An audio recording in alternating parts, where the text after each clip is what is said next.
Bienvenue à toutes et tous pour cet atelier. On a bien retenu ce terme d'atelier. Ce sera intéressant de voir ce que les différents artisans, j'en ai deux autour de moi, mais il y en a peut-être d'autres dans la salle, pourront mettre ensemble pour travailler le thème d'aujourd'hui, différences et similitudes entre le judaïsme et l'islam. Je commence par présenter très rapidement les intervenants de ce matin. J'ai à ma droite Jacques Ehrenfreund, spécialiste de l'histoire des Juifs et du judaïsme, professeur à l'Université de Lausanne, dans l'Institut d'histoire et d'anthropologie des religions. À ma gauche, Wissam Alaoui, qui enseigne également à l'Université de Lausanne, dans le même Institut d'histoire et d'anthropologie des religions, spécialiste de l'histoire de l'islam, mais également de l'historiographie, comment est-ce qu'on écrit l'histoire de l'islam. Alors, la formule qui a été retenue, c'est de leur donner successivement la parole. Nous aurons deux exposés, ce qui permet pour vous d'avoir dans le fond, sous les yeux au moment des questions et des échanges, les deux exposés, différences, similitudes. Vous pourrez comme ça, à partir de leurs propres paroles, vous faire une opinion, faire émerger des questions, faire émerger une interaction qu'on espère fructueuse à l'issue de leurs deux présentations. Avant de leur donner la parole, puisque nous avons préparé ensemble ce moment, peut-être deux brèves remarques. La première pour dire qu'il a été fait un choix d'un éclairage autour de cette table scientifique, historique, anthropologique. Vous n'avez pas à cette table des représentants de communautés religieuses, ils ne s'expriment pas au nom d'une foi ou au nom d'une communauté croyante. C'est important de le dire au démarrage de cette table ronde. Et puis l'autre chose, c'est que ce ne sont pas des spécialistes de la géopolitique contemporaine dans toutes ses dimensions, ses déploiements, y compris les plus polémiques. Vous aurez peut-être certainement des questions sur des sujets qui peuvent toucher à ces domaines-là, mais voilà, sachez que la perspective est plutôt historique, anthropologique, et je vais leur céder directement la parole. Ayant dit cela, on va commencer par Jacques Ehrenfreund, je vous cède la parole. Merci beaucoup, merci pour l'invitation, c'est toujours un plaisir de pouvoir participer à ce genre de rencontres enrichissantes pour tous les côtés. Alors, comme vient de le dire Fabien, notre approche, là je m'autorise à parler également pour Wissam Alaoui, notre approche est historique. Nous donnons tous les deux, dans le cadre de l'Université de Lausanne, des cours d'introduction à l'histoire, pour moi, du judaïsme, pour Wissam à l'histoire de l'islam.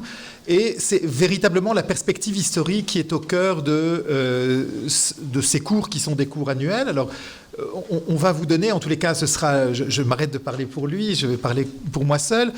Ce que je vais vous présenter maintenant dans une petite demi-heure, c'est un condensé d'un raisonnement et d'une présentation qui se déploie tout au long d'une année académique. Donc, bien évidemment, il faudra que je sois plus que télégraphique, et en même temps, ça me donnera peut-être l'occasion d'aller à l'essentiel. Mais bien évidemment, et après tout, pourquoi pas, si vous êtes intéressé par ces questions, rien ne vous empêche, comme auditeur libre, de venir suivre les enseignements que nous proposons à l'Université de Lausanne. Mais ça, c'était un moment de publicité gratuite. L'histoire du judaïsme. Les éléments que je voudrais présenter relèvent d'un paradoxe que je vais essayer de déployer et d'expliquer tout au long de ma présentation. Le paradoxe est le suivant. Le judaïsme est la plus ancienne des traditions monothéistes, la plus ancienne dans l'histoire. Elle se déploie historiquement. Alors là, on va rentrer dans des débats un peu précis, et bien évidemment, je n'aurai pas le temps de le faire maintenant, mais on parle d'une tradition qui se déploie sur plus de 30 siècles. Une tradition qui se déploie sur plus de 30 siècles, dont les conditions d'apparition, de venue au monde sont encore débattues parmi les historiens, et elles le seront toujours, ces conditions d'apparition au monde, parce que eh bien, on dispose en réalité de très peu d'éléments sur lesquels construire des théories qui permettent d'évoquer ce moment d'apparition. Mais le paradoxe tient dans la chose suivante. Le plus ancien des monothéismes, 30 siècles, est le plus circonscrit en termes démographiques aujourd'hui. 14 millions de juifs à travers le monde aujourd'hui. Donc vous voyez un paradoxe, alors que les deux autres monothéismes issus de cette première source se déploie humainement autour de milliards d'individus. Le judaïsme est, 3000 ans après son apparition sur Terre, toujours une tradition religieuse embrassée par environ 14 millions de personnes. paradoxe donc, le plus ancien et le plus limité. Et en réalité, ma contribution ce matin sera une tentative de répondre à ce paradoxe. Premier point de l'introduction. Deuxième point de l'introduction, quand on parle de judaïsme, il faut toujours interroger les termes qu'on lui appose. Le judaïsme est-il ou n'est-il pas une religion ? Vous trouvez une littérature très abondante sur cette question. La façon dont je vais essayer d'y répondre, c'est de dire qu'il est une religion, mais qu'il n'est pas que cela. Qu'il est une religion et qu'il n'est pas que cela, et c'est précisément le fait qu'il est une religion, mais qu'il est aussi autre chose, qui explique ce paradoxe que j'expliquais à l'instant, à savoir celui d'une ancienneté très grande, d'une antiquité très grande et d'un déploiement humain limité. C'est le fait qu'il est une religion, mais qu'il n'est pas que cela, qui permettra de saisir et d'expliquer ce premier point du paradoxe. Voilà le projet donc de mon exposé est de traverser 30 siècles en 25 minutes. Vous comprenez bien que ce sera une traversée au pas de charge et que ce sera plus la présentation d'une série de lignes de force de cette histoire, dont le point le plus important à mes yeux, ce qu'il importe de rappeler, c'est que c'est une histoire qu'on peut suivre de manière continue sur 30 siècles. Il est peu de phénomènes humains dont on puisse faire une histoire continue sur 30 siècles. Mon affirmation, alors qui est elle aussi contestée, il y a toutes sortes d'historiens qui pensent différemment, mon affirmation c'est que c'est une histoire qu'on peut suivre de part en part sur 30 siècles, qu'elle continue aujourd'hui à embrasser quelque chose de ce qui s'est énoncé pour la première fois. Il y a une trentaine de siècles, encore une fois, la question de la datation est pour l'instant secondaire pour moi. Alors, quelles sont les conditions d'apparition de ce qu'on appelle le judaïsme ? On ne l'appelle pas au moment où il apparaît de cette manière-là. Quelles sont les caractéristiques premières de cette tradition dans l'univers dans lequel elle apparaît ? Cet univers qui est marqué par ce que l'on appelle le paganisme, c'est-à-dire un univers humain où l'idée d'une unité de la divinité est absolument absente. Le judaïsme apparaît dans un contexte tout à fait singulier qui est celui de l'existence de religions impériales immenses. Les religions impériales de l'Orient ancien, pour le dire très rapidement, et là encore excusez-moi du caractère lapidaire de mes propos, mais c'est pour pouvoir développer l'histoire sur son long déploiement.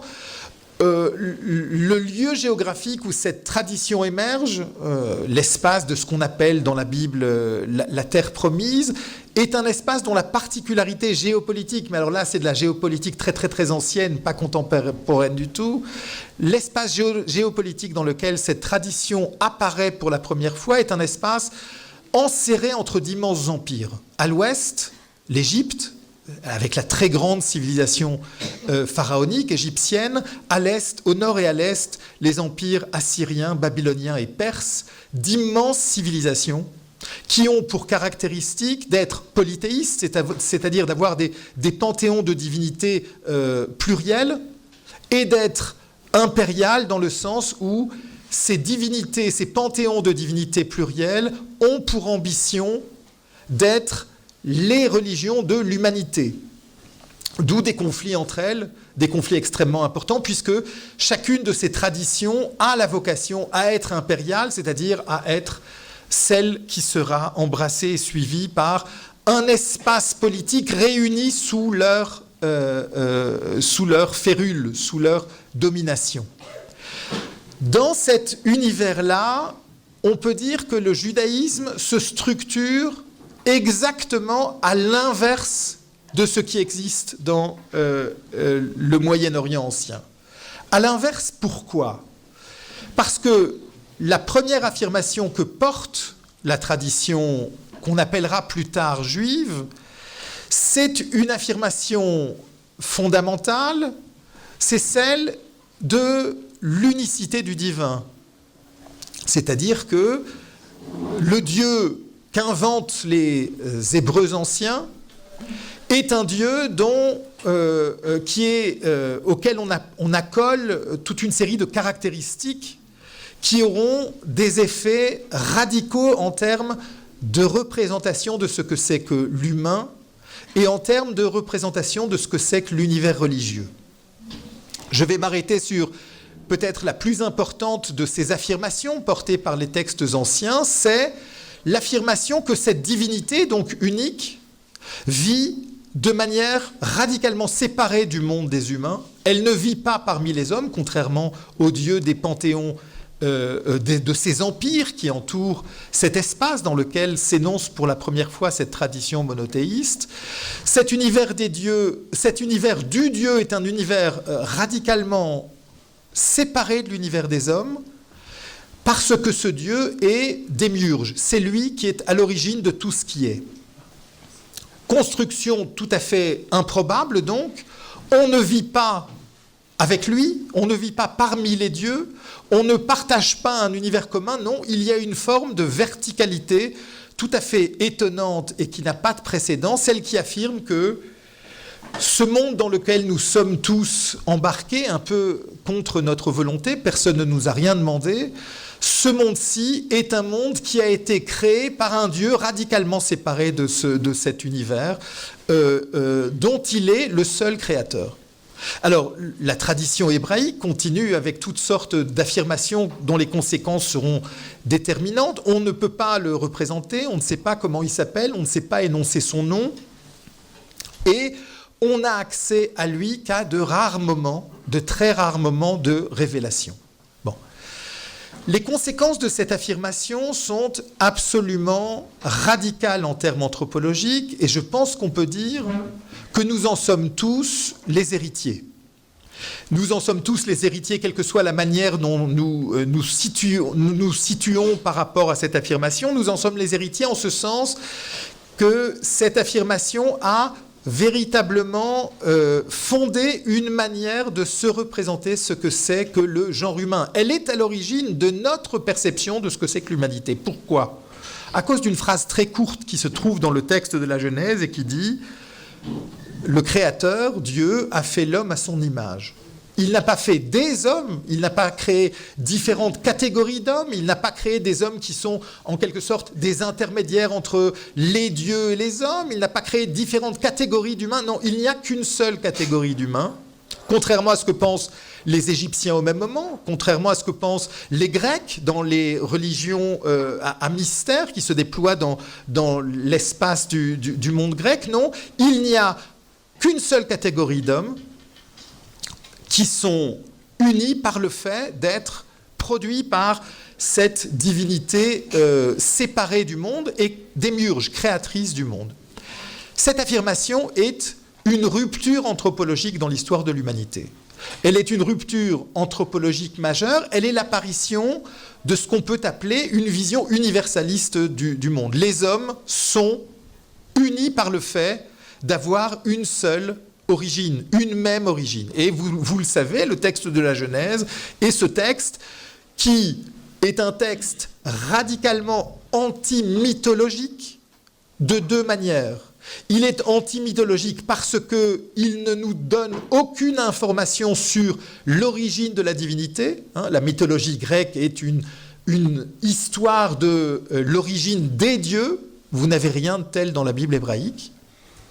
Et il est anti-mythologique en ceci qu'il affirme que tout se passe ici et maintenant. C'est-à-dire que ce Dieu démiurge a créé un univers, a créé une humanité dont il nous donne le texte, la généalogie commune à tous, quelles que soient ensuite les histoires de chacun des groupements qui apparaîtront sur la base de cette généalogie. Il nous donne d'ailleurs ce texte aussi, quelque chose de fondamental, une généalogie de la diversité humaine. Et c'est le deuxième point que je vais déployer tout de suite, après avoir posé cette affirmation qui me semble fondamentale, cette affirmation que le monothéisme est la première affirmation incontournable de l'idée de l'unité du monde humain.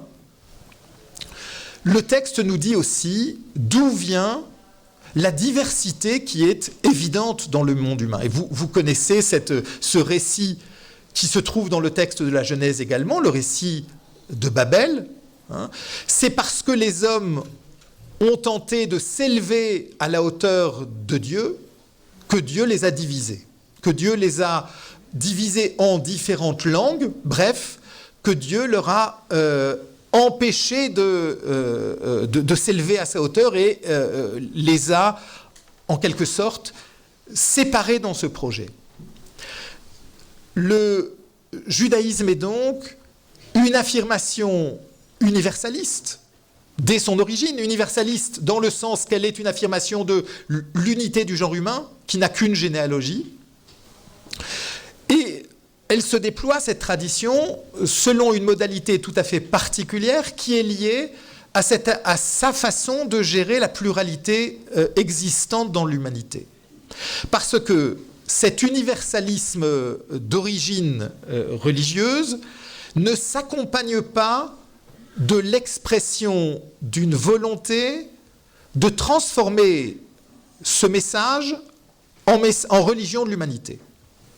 C'est-à-dire qu'à l'inverse de ce qui se produit dans les religions de l'Orient ancien, le judaïsme fait advenir un univers de pensée dans lequel l'unité du genre humain est énoncée explicitement, mais que la volonté de devenir la religion de l'ensemble des humains est rejetée à la fin des temps, est rejetée dans un univers où à un moment que Dieu aura décidé, qui fera advenir cette nouvelle union de l'humanité, cette réunion enfin accomplie d'une humanité redimée et enfin en paix avec elle-même. Bon. Alors, un autre élément fondateur de cette tradition religieuse qu'il faut avoir en tête, parce qu'il explique le reste de son déploiement, a à voir avec la modalité de l'interaction entre les hommes et ce Dieu dont je vous ai présenté très succinctement certaines des caractéristiques. Celle d'être séparé des hommes, celle d'être difficilement accessible, de ne pas être représentable, dont on ne peut pas énoncer le nom parce qu'on ne sait pas comment l'énoncer. La seule information, vous le savez, que Dieu donne sur lui-même, il la donne au prophète le plus important, le premier de ses prophètes, Moïse, et il dit, quand il le convoque pour sortir le peuple d'esclaves hébreux en Égypte, Moïse lui demande, mais comment est-ce que je peux te présenter ? Et la réponse de Dieu est, je suis celui qui est. Bref, allez faire quelque chose avec cela. C'est une réponse évidemment qui est très énigmatique, une réponse à partir de laquelle il est extrêmement difficile de construire une représentation plus détaillée de cette divinité. Bon. L'élément essentiel pour comprendre la suite du déploiement de cette histoire, c'est que cette divinité énonce, d'après le texte biblique, énonce un certain nombre de règles. Elle les énonce d'abord pour l'humanité tout entière. Elle les énonce pour l'humanité tout entière. Dans l'épisode de Genèse, elle énonce un seul interdit pour le premier couple d'humains, Adam et Ève. Vous savez qu'ils ne le respecteront pas. Et puis, à la suite de l'épisode du déluge, cette divinité énonce un certain nombre de règles pour l'ensemble de l'humanité. Et puis, c'est devant l'insatisfaction de cette stratégie que la divinité décide de passer une alliance particulière avec un groupe. Avec un groupe désigné, représenté, présenté par le texte biblique comme un groupe particulièrement faible, réduit dans l'esclavage égyptien. Un groupe dont peut-être la principale caractéristique, c'est la vulnérabilité. C'est qu'il est dans une situation de vulnérabilité extrême, et l'alliance que le texte biblique nous dit qu'il passe avec lui est une alliance de contrainte. Ce peuple qu'il extraira de l'esclavage s'engage à assumer un ensemble de prescriptions qui ont pour vocation de témoigner pour l'ensemble de l'humanité. C'est donc ce que on peut appeler un universalisme par médiation. Cette alliance passée entre la divinité et le peuple des Hébreux sortis de l'esclavage dans un désert, la mise en scène, pas celle de Hollywood, celle du texte biblique est absolument incroyable. Le désert étant un non-lieu, un lieu dans lequel on ne peut pas survivre, hein, un lieu dans lequel la vie n'est pas possible.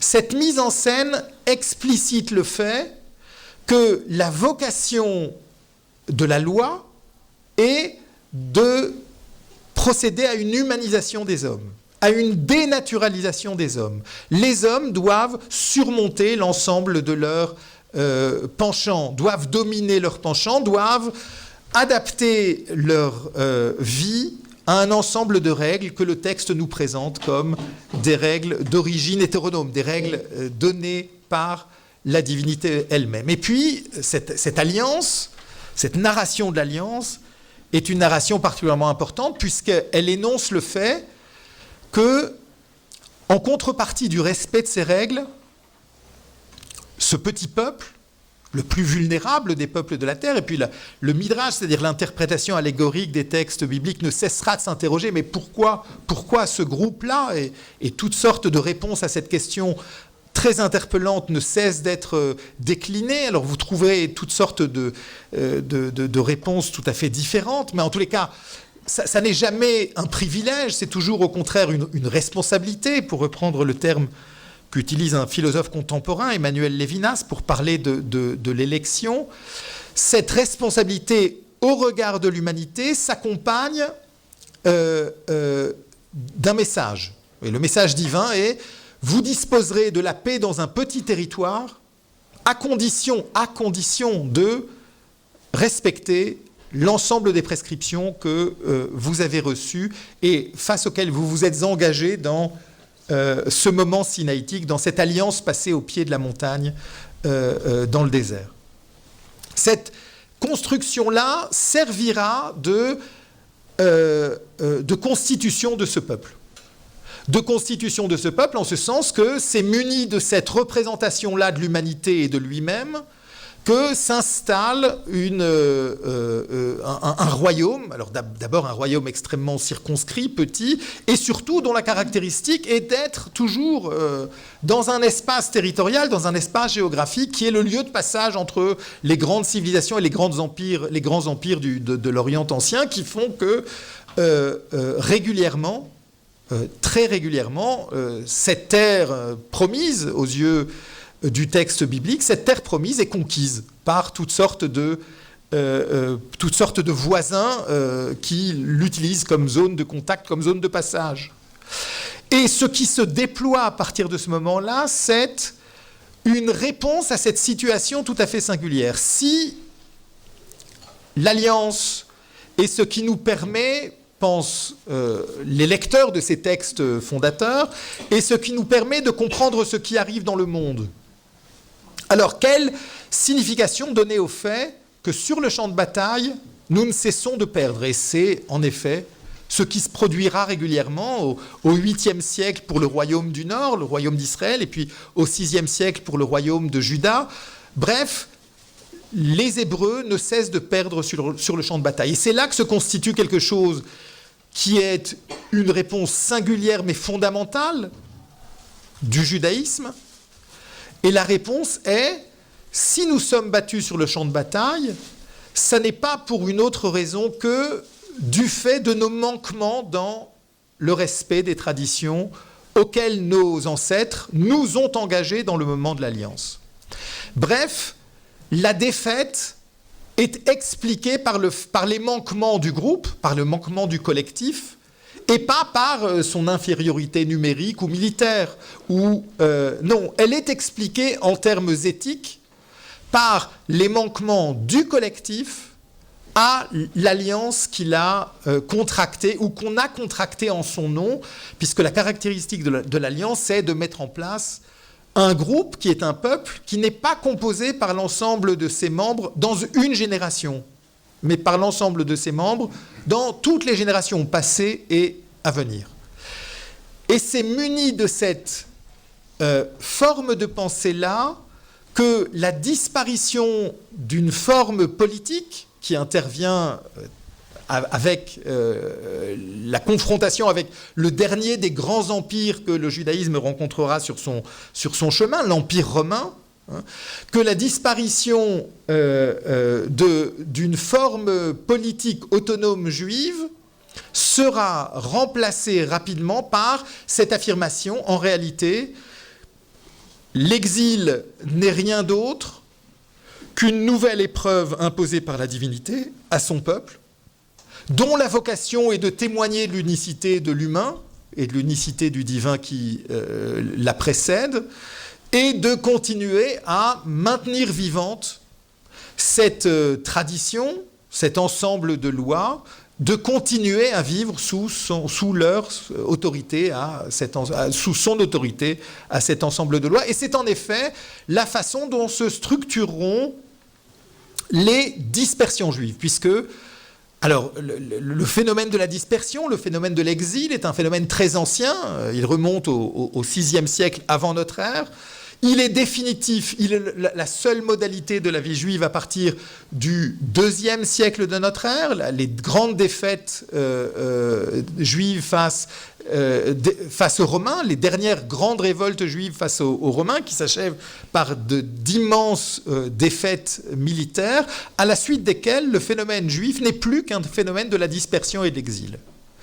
De la dispersion et de l'exil à travers le monde, d'abord dans l'Empire romain et puis hors de l'Empire romain, un phénomène de dispersion et d'exil qui contraint les Juifs à penser à la façon dont ils doivent continuer d'agir pour remplir leur mission, qui est une mission de témoignage, qui est une mission qui a une vocation double, une vocation de persévérance, de continuer d'exister pour témoigner de l'unicité du divin dont découle l'unicité de l'humanité.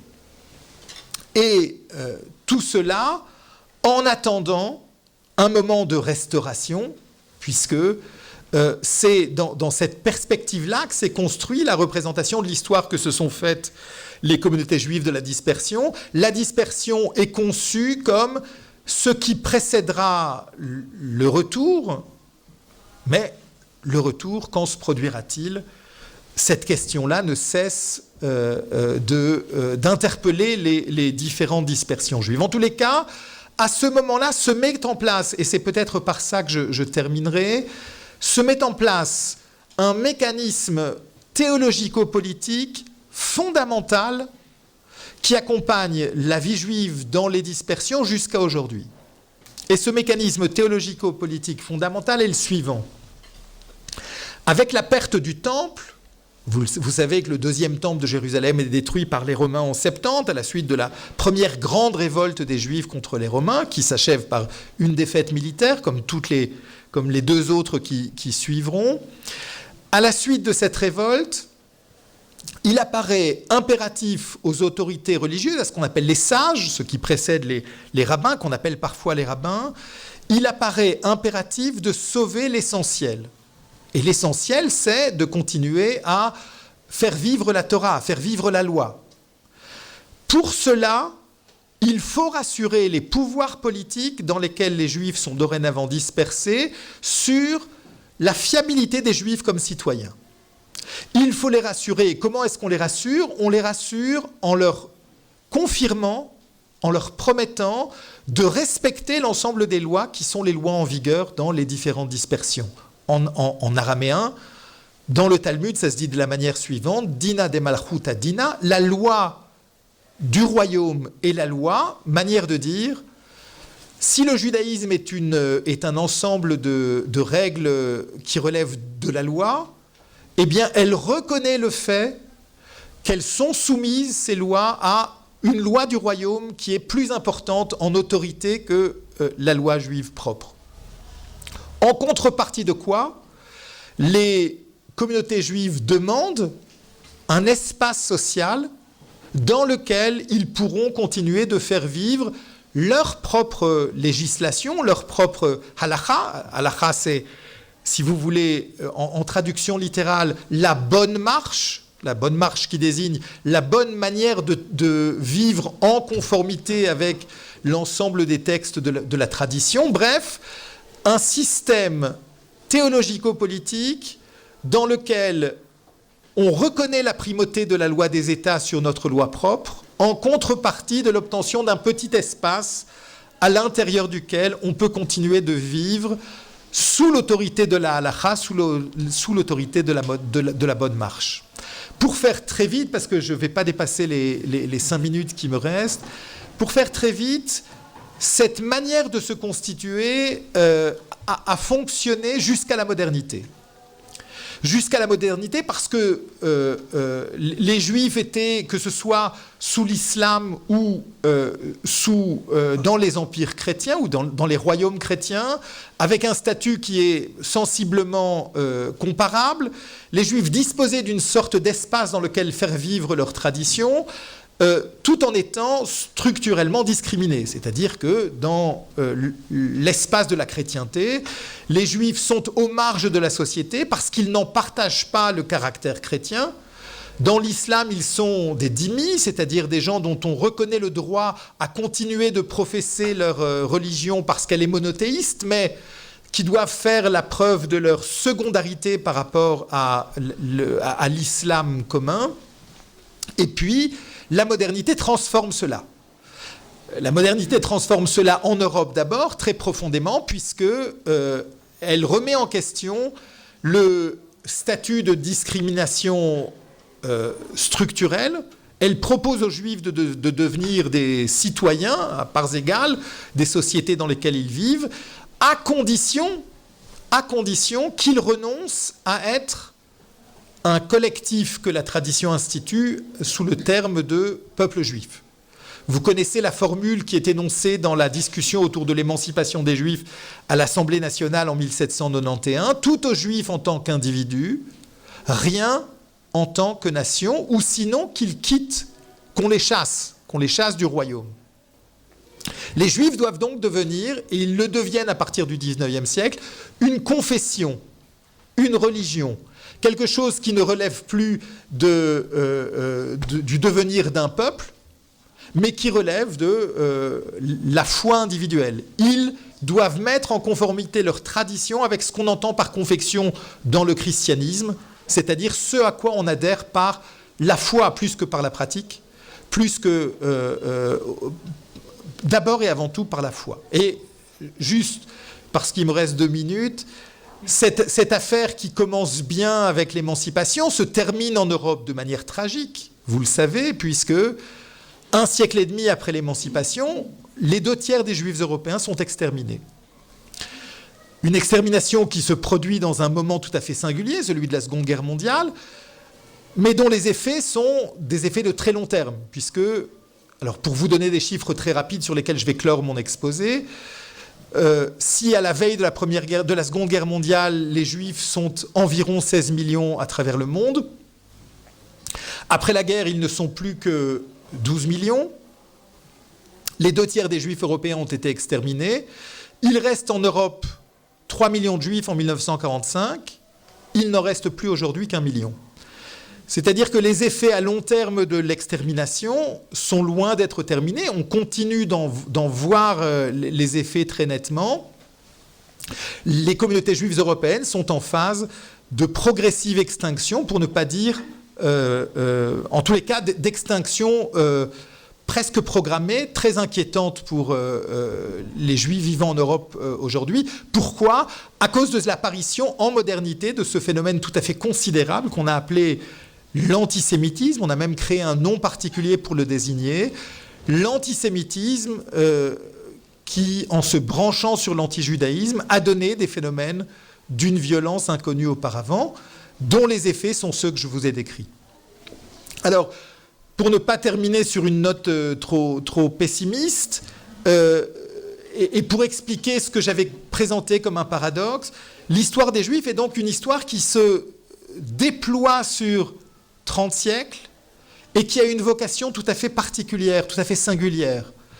Sa vocation singulière est celle d'être un universel singulier.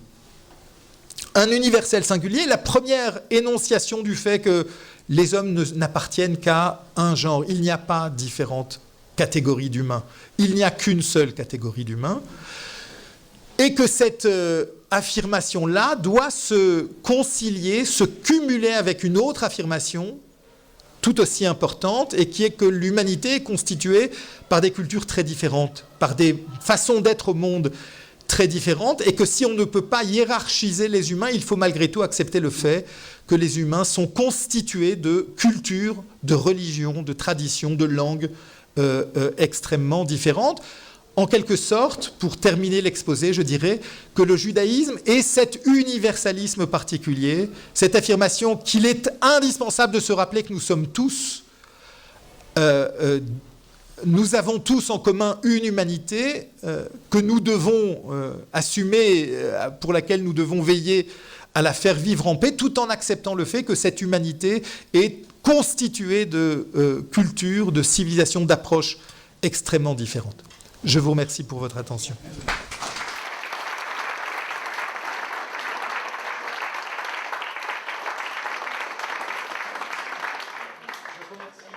Je remercie Jacques Ehrenfreund d'avoir respecté de manière extrêmement scrupuleuse la loi du temps de parole, vraiment à la lettre. Un littéralisme très très fort à ce niveau.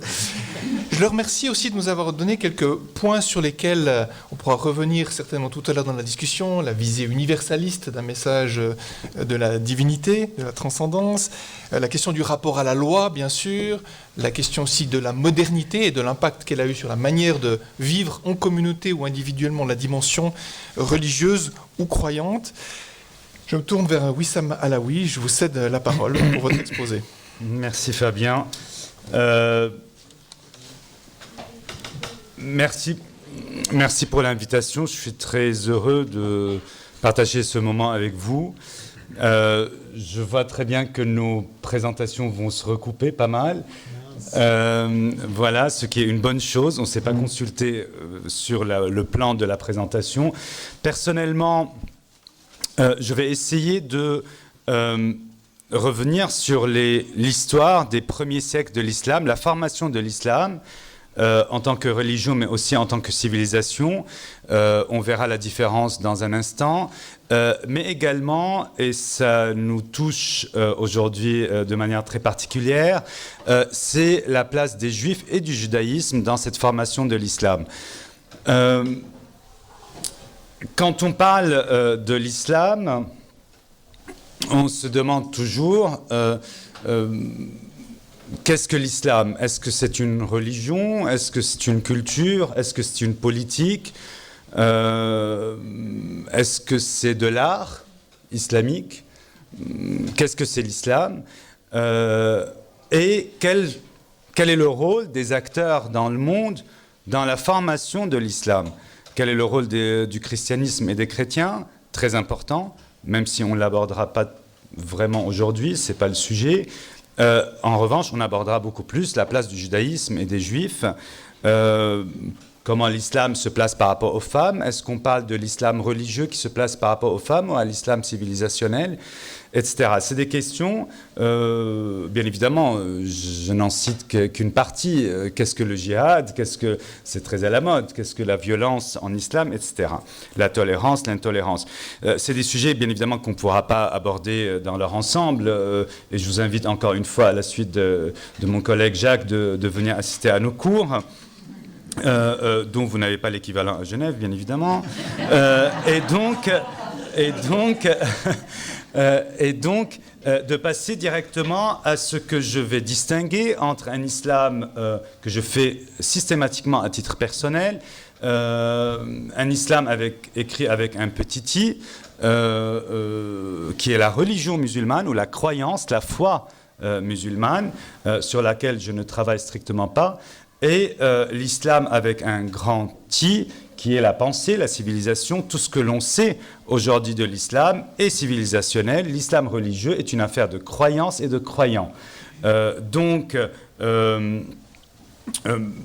quand on parle du Coran, le livre saint des musulmans et de l'islam, pour moi, c'est un livre que j'aborde de manière scientifique, comme tout autre texte, donc je je peux très bien le critiquer ou en parler de manière scientifique. Ça n'enlève rien au fait que le Coran est un livre sacré pour les musulmans et que pour les musulmans, le Coran est considéré comme la parole de Dieu.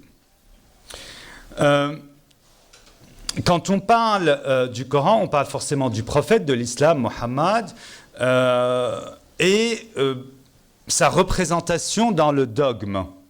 Donc là, c'est une affaire de croyance. Donc ce que je veux vous dire n'est pas un discours historique, et encore moins scientifique. C'est une affaire de croyance, ce qui n'empêche pas d'avoir une vision plus critique, on va dire historiquement, parce que la croyance est la croyance. Donc il faut juste avoir la foi et ne pas se poser forcément des questions qui remettent en question les grandes parties ou les grands énoncés du dogme. Donc le prophète serait de la lignée d'Abraham, ce qui rapproche le prophète de l'islam des prophètes bibliques qui l'ont précédé. On reviendra sur cette question. Mais à l'inverse des précédents prophètes bibliques, le prophète Mohammed est, selon le dogme, le dernier prophète qui pourrait exister, et donc que les musulmans appellent le sceau des prophètes. C'est un envoyé arabe, c'est sa particularité. Donc, et selon la croyance musulmane, il était analphabète, bien évidemment. Ça ne tient pas du tout la route au niveau scientifique. Le prophète était loin d'être analphabète. Et il aurait reçu la révélation par l'intermédiaire de l'ange Gabriel. Donc ça nous rappelle un peu les récits bibliques aussi. Et donc on parle en islam de nuzul, donc de descente de la révélation de Dieu à travers l'ange Gabriel vers le prophète lui-même. Et parmi les signes de la prophétie, faites attention, le prophète dans l'islam n'est certainement pas un saint et il n'a pas fait de miracle. La sainteté ne s'applique pas au prophète de l'islam du tout, c'est contraire au dogme même, mais il aurait eu des signes de prophétie qui font l'idée, qui rappellent eux-mêmes l'idée de miracle. Et un des signes de la prophétie serait son voyage nocturne, l'Isra, à travers lequel, on reviendra aussi là-dessus, le prophète serait déplacé de la Mecque vers Jérusalem. Puis, comme vous le voyez dans la représentation de la miniature qui est extrêmement jolie, le prophète va faire son mi'raj, c'est-à-dire son ascension céleste à travers les 7 cieux et rencontrer tous les prophètes bibliques sur sa monture Bourak. Voilà, donc là, on a, dans ce voyage nocturne du déplacement du prophète de la Mecque vers Jérusalem, on a une première notion de l'importance de Jérusalem dans l'islam. On reviendra là-dessus très longuement. J'imagine que vous connaissez tous, donc je passe très rapidement là-dessus. Parmi les rites en islam, qui deviennent les 5 piliers de l'islam religieux, nous avons l'attestation de la foi, bien évidemment, la prière, 5 prières, la prière collective du vendredi, la zakat qui est l'aumône légale que tout croyant doit payer, etc. C'est du communisme avant le temps. Donc les riches doivent partager leur richesse avec les pauvres, le jeûne du mois de Ramadan notamment, et le pèlerinage à la Mecque au moins une fois dans sa vie lorsque la personne peut le faire. Mais faites attention, même si ce sont des rites qui concernent la religion, ces rites-là ne se trouvent pas forcément tous dans le Coran. Et bien évidemment, c'est l'islam avec un grand I qui est responsable de ces rites. Le Coran ne décide pas, on ne trouve pas dans le Coran une mention des 5 prières quotidiennes qui étaient rythmées. Le Coran évoque les prières quotidiennes, mais pas les 5. Et encore moins, comme les juristes le font, les heures précises de ces 5 prières. Je donne qu'un exemple. Alors, si maintenant on s'intéresse à l'histoire de l'islam, vous voyez, je m'arrête juste à l'époque ottomane, donc en 1517, à l'arrivée de l'Empire ottoman. Mais déjà sur 10 siècles d'histoire, ils sont bruyants ces gamins, déjà sur 10 siècles d'histoire, nous avons une multitude et une diversité déjà politique que vous voyez sur le tableau. Je vous donne un exemple. À l'époque du califat, voilà, mon curseur fonctionne, à l'époque du califat omeyyade, par exemple, il y avait d'autres califats concurrents que les Omeyyades ont réussi à neutraliser avant de devenir les seuls califes. À l'époque des califats abbassides, les califes omeyyades étaient à Damas. Les 4 successeurs du prophète, on reviendra là-dessus, étaient à Médine, mais je reviendrai sur ces dates-là. Le califat abbasside n'a jamais été seul. Il avait des concurrents, que ce soit à Cordoue, que ce soit en Égypte, etc. Donc c'était juste pour vous montrer la diversité politique, la diversité du pouvoir en islam. On ne peut pas parler, pour faire très court, d'un islam quand on parle de l'islam religieux qui est pratiqué de manière très différente dans le monde au sein des communautés musulmanes. On ne peut pas parler d'un seul islam avec un grand I sans parler de multitudes civilisationnelles et de pensée, de pluralité au sein de l'islam. Alors, si on revient à l'islam des origines, bien évidemment, l'islam des origines se fait chez les Arabes, ce qu'aujourd'hui est considéré comme l'Arabie saoudite, donc ce qu'on appelle la péninsule arabique ou l'Arabie à l'époque, et la prédication aurait duré à peu près 22 ans, entre 610 et 632. Les dates sont symboliques, comme pour le christianisme ou le judaïsme. On n'a pas, si vous voulez, quand le prophète de l'islam, Mohammed, était en train de prêcher, il ne savait pas qu'il allait devenir le grand prophète de la 3e grande religion monothéiste dans le monde. Et donc, personne n'a écrit ces faits et gestes à l'époque qu'il les exécutait. Donc, tout ce que l'on sait du prophète de l'islam et de cette période prophétique, on le sait quand l'islam était devenu un empire, donc à peu près 150 ans plus tard.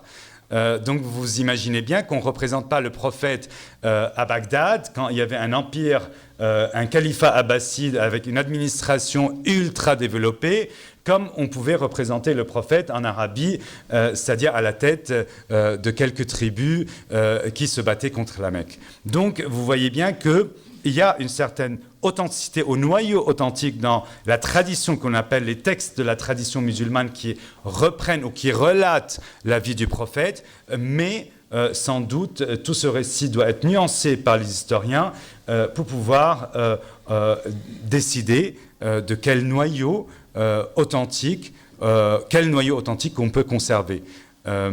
Et tout simplement se demander si l'on connaît le prophète Mohammed, le prophète historique, et non pas la figure du prophète de l'islam.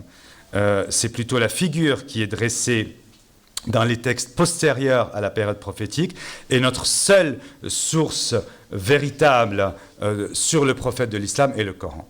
À part le Coran, nous n'avons pratiquement rien, quelques inscriptions et quelques textes rédigés en latin qui sont des textes à charge, et donc on ne connaît pratiquement rien en dehors du Coran du prophète de l'islam. Et je vous rappelle, le Coran n'est pas une chronique et n'est pas un livre d'histoire, c'est un livre de spiritualité, même s'il y a des versets normatifs et sur lesquels on reviendra. Donc, nous avons ce Coran qui nous renseigne en partie sur la période de la naissance de l'islam ou de la prédication à l'époque du prophète. Mais, comme Jacques l'a montré pour le judaïsme, cet islam n'est pas né de rien.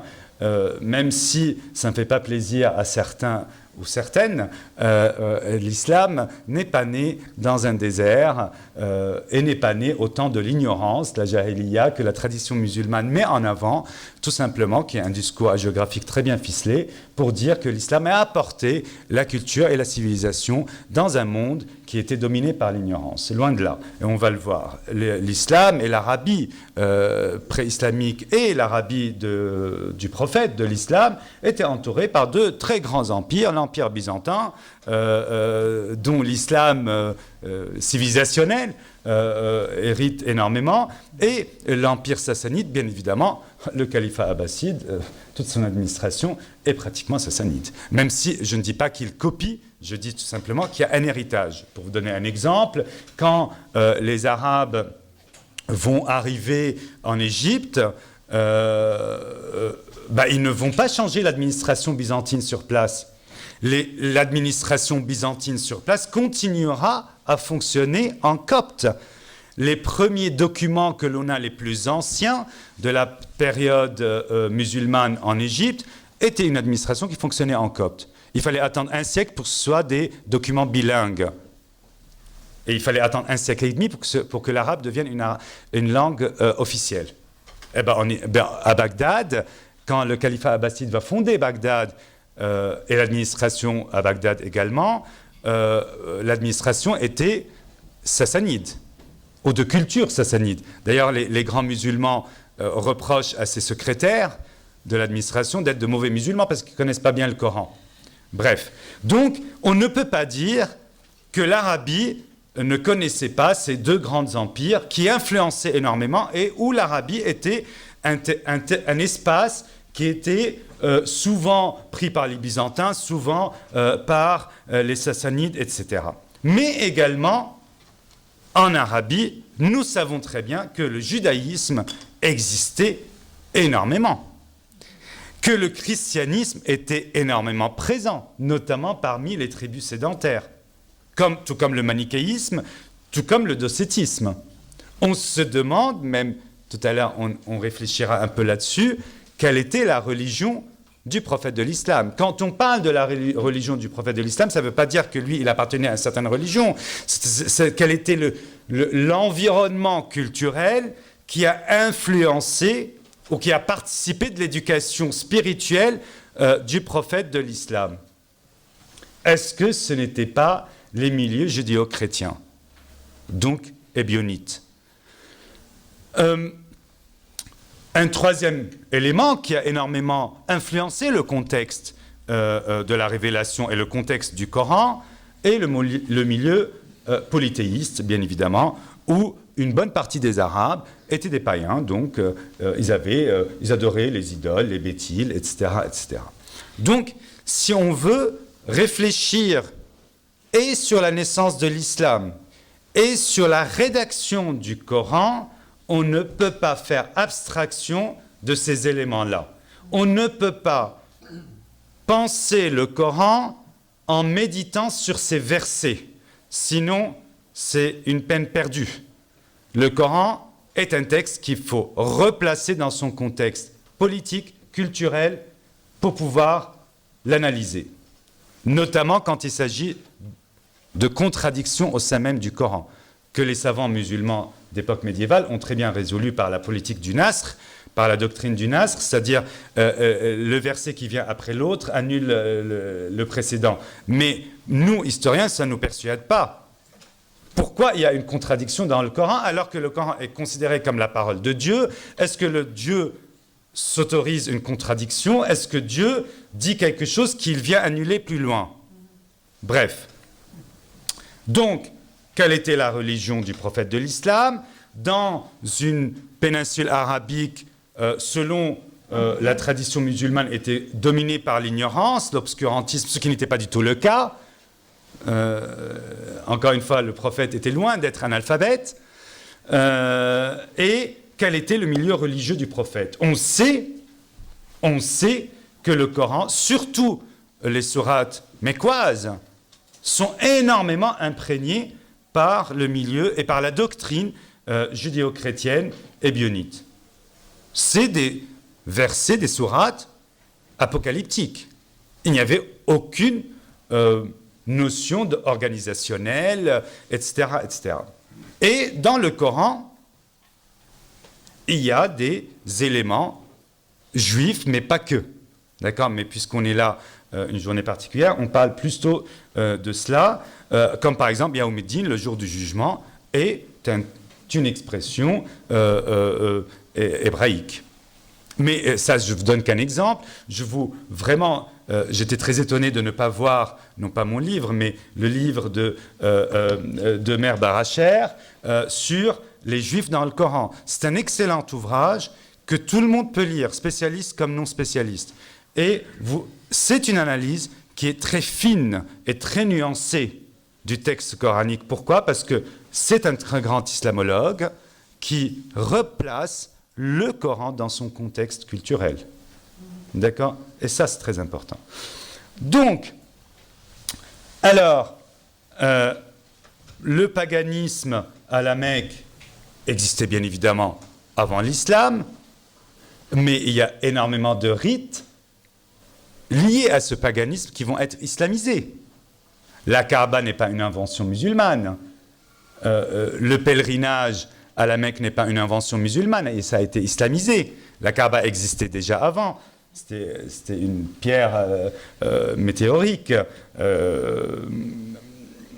Le sanctuaire lui-même était connu, décrit dans la tradition musulmane, comme quoi c'était un sanctuaire, un haram, où tous les commerçants pouvaient venir sans se faire la guerre, parce que c'était un temple où il y avait toutes les divinités qui étaient représentées.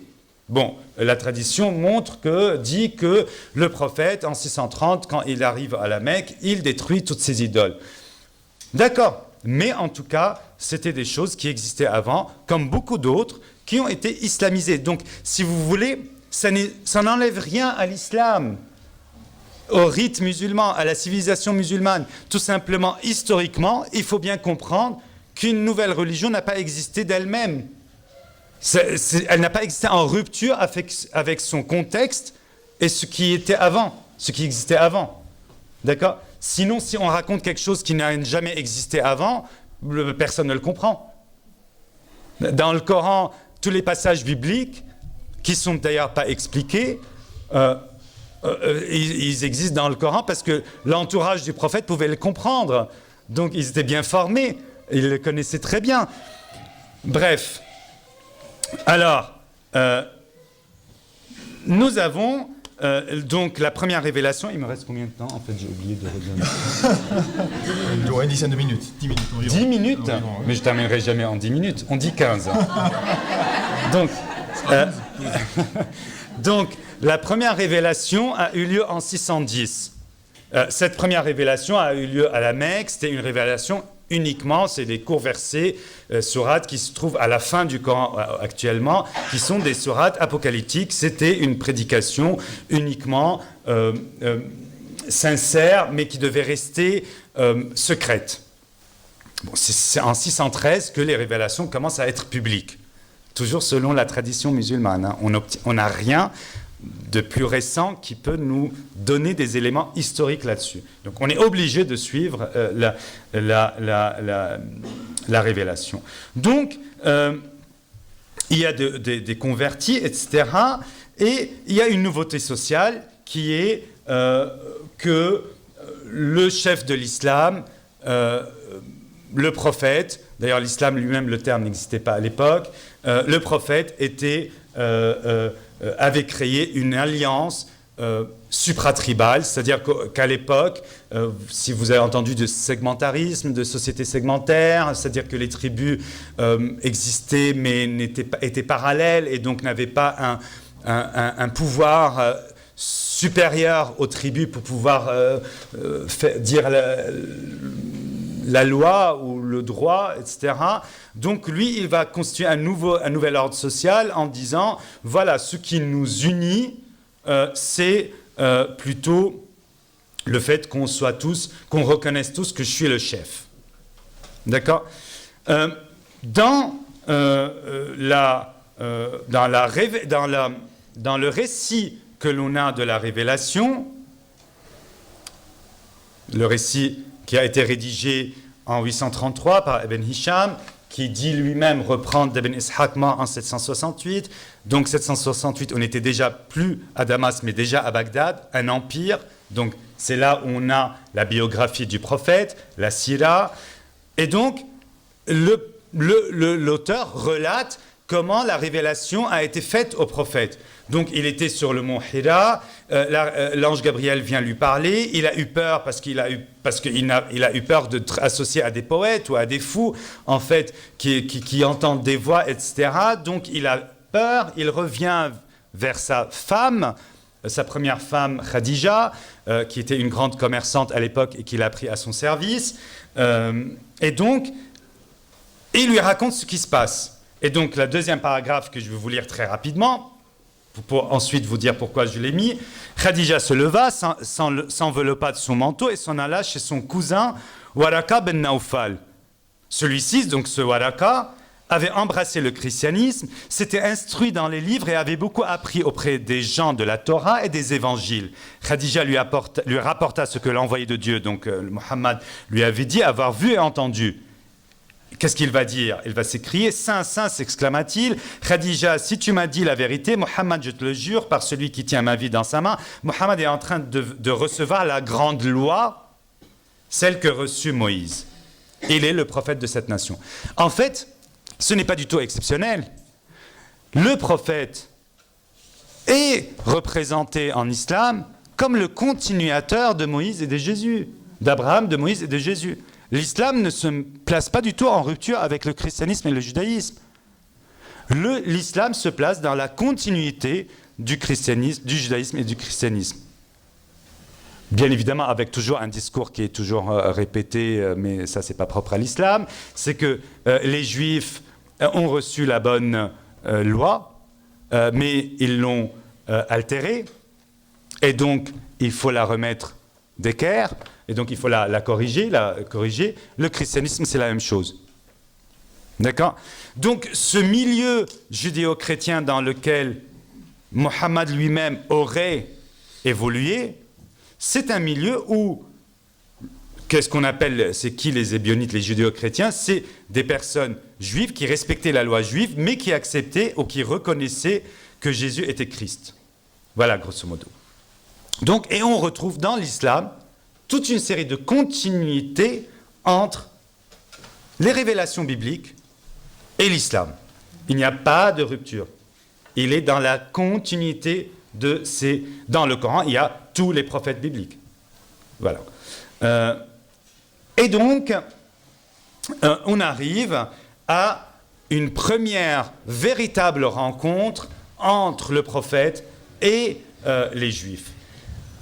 Quand on parle de l'hégire, la date de l'hégire en 622, c'est la date de l'émigration du prophète de la Mecque vers ce que l'on appelle aujourd'hui Médine, mais qui s'appelait à l'époque Yathrib. Yathrib qui se trouve ici sur la carte, juste un peu au nord, à peu près une 40 au nord de la Mecque. Yathrib était tout simplement une oasis habitée par des tribus juives. À la Mecque, le prophète ne pouvait plus continuer sa prêche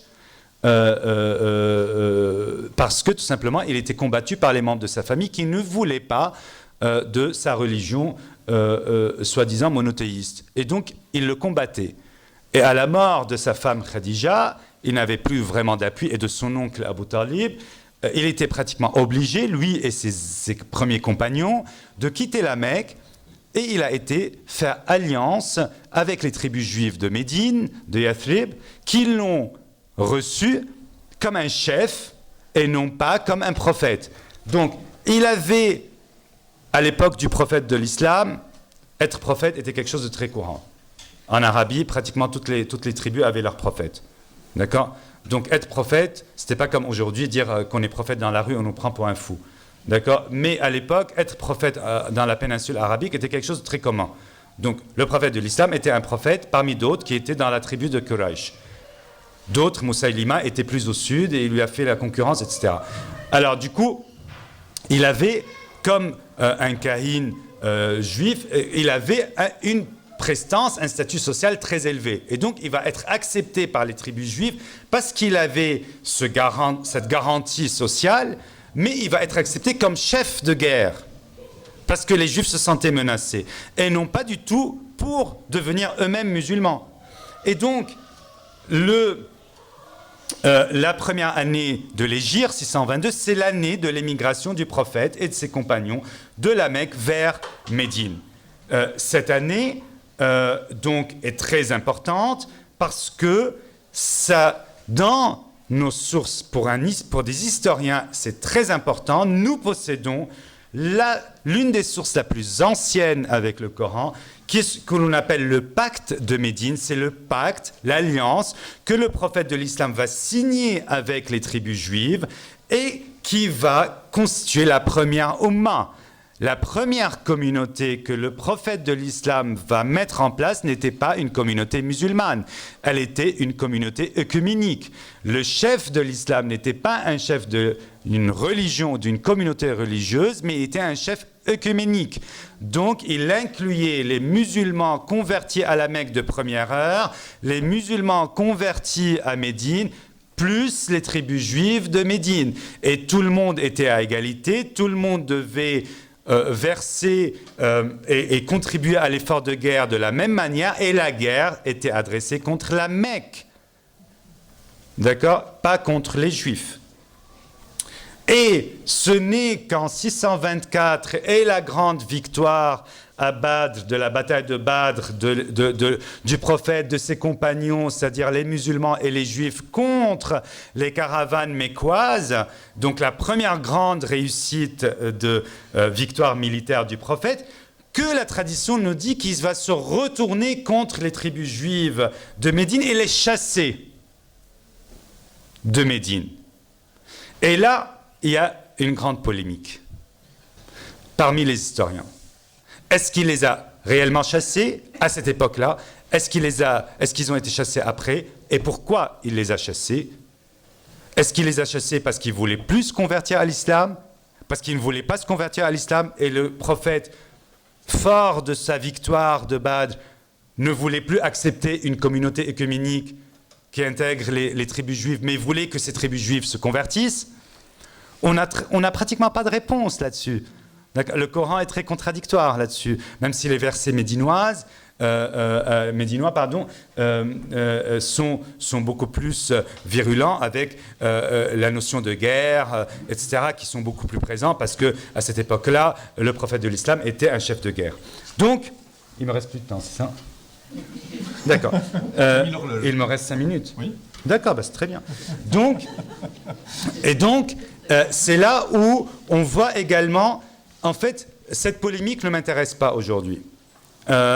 Mais ce que tout cela doit nous apprendre, en tant qu'historien, ce qui nous apprend à nous, c'est que le prophète de l'islam a vécu une grande partie de sa vie d'homme, de prophète et d'homme de guerre au contact des Juifs, à Médine, pas ailleurs. Et donc, le judaïsme de Médine, qui n'était pas forcément le judaïsme rabbinique ou qui n'était pas forcément le judaïsme qu'on retrouve en Irak, le judaïsme de Médine a influencé l'islam et le prophète. L'inverse ne peut pas être justifié. On peut pas. Si on lit le Coran, on le voit très clairement. Et à l'époque, la direction de la prière était faite, la Qibla était faite vers Jérusalem. Selon la tradition musulmane, le changement de la direction est dans un verset aussi qui reste quand même très confus, parce que vous savez que le Coran, on peut lui faire tout dire. Le Coran est un livre spirituel qui n'existe que par l'effort d'interprétation qu'on en fait. Donc le Coran peut être un livre de paix comme il peut être un livre de guerre. Ça dépend sur quel verset on s'arrête et ça dépend comment on les nuance et comment on interprète ces versets dans un contexte historique ou pas, idéologique ou pas. D'accord? Et c'est aux musulmans eux-mêmes, s'ils veulent que le Coran soit un livre de paix, qu'ils l'expliquent sous forme de livre de paix. Amina Wadoud explique le Coran, qui est une très grande religieuse et une grande prof aux États-Unis, explique le livre coranique de manière féministe. Et pourquoi pas? D'accord? Et dit que le Coran était féministe. Et pourquoi pas? Puisque le Coran est un livre spirituel qu'on peut lui faire donner n'importe quel sens. C'est pas un livre qui nous dit qui dit aux musulmans comment vivre. Il ne faut pas réduire le Coran à cela. Donc c'est aux musulmans eux-mêmes, aux imams, aux savants, actuels ou d'époque médiévale, qui ont fait, d'ailleurs, à l'époque médiévale, ils ont fait leur affaire, d'expliquer le Coran et de l'interpréter selon leur contexte et leur milieu social. Donc, le changement de direction de la prière vers la Mecque peut poser question. Nous avons des mosquées qui datent du début du 8e siècle qui étaient encore dirigées vers Jérusalem. En tout cas, vous voyez bien que Jérusalem prend une place très importante. Dans les 1 minute 30 qui me restent, je voulais vous parler de Salomon parce que les califes se font représenter sous la forme de Salomon avec les lionceaux à leurs pieds. Donc c'était juste une autre influence aussi. Mais je vais vous parler également du dôme du rocher à Jérusalem. Le dôme du rocher a été construit, n'est pas une mosquée, hein, c'est un lieu de pèlerinage. Il a été construit par le calife Omeyyade Abdelmalik en 692. Et la mosquée Al-Aqsa a été construite par son successeur et fils. Et les travaux se sont terminés en 705. D'accord ? Alors, ça c'est très bien pour vos informations, vous le connaissez déjà peut-être. Mais d'abord, le dôme du rocher, il y a un rocher au sein du dôme autour duquel les musulmans font leur circumambulation.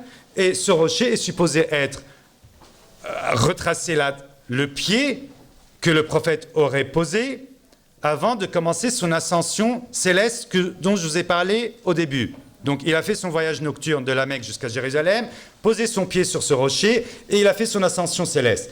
Donc ce rocher est supposé être ce rocher sur lequel le prophète aurait posé son pied.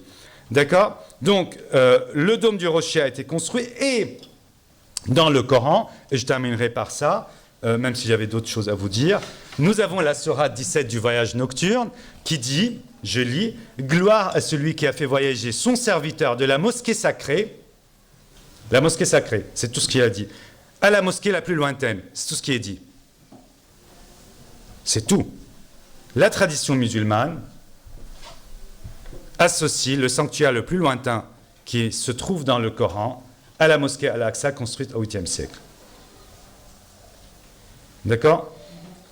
La mosquée Al-Aqsa dans le Coran n'est pas mentionnée comme la mosquée Al-Aqsa. Jérusalem n'est pas mentionnée. Le sanctuaire lointain est associé à Jérusalem tout court. D'accord ? Que ce soit une influence judéo-chrétienne, je veux bien le croire. D'accord ? Et c'est ainsi que Jérusalem devient le 3e lieu sacré de l'islam après la Mecque et Médine. Merci.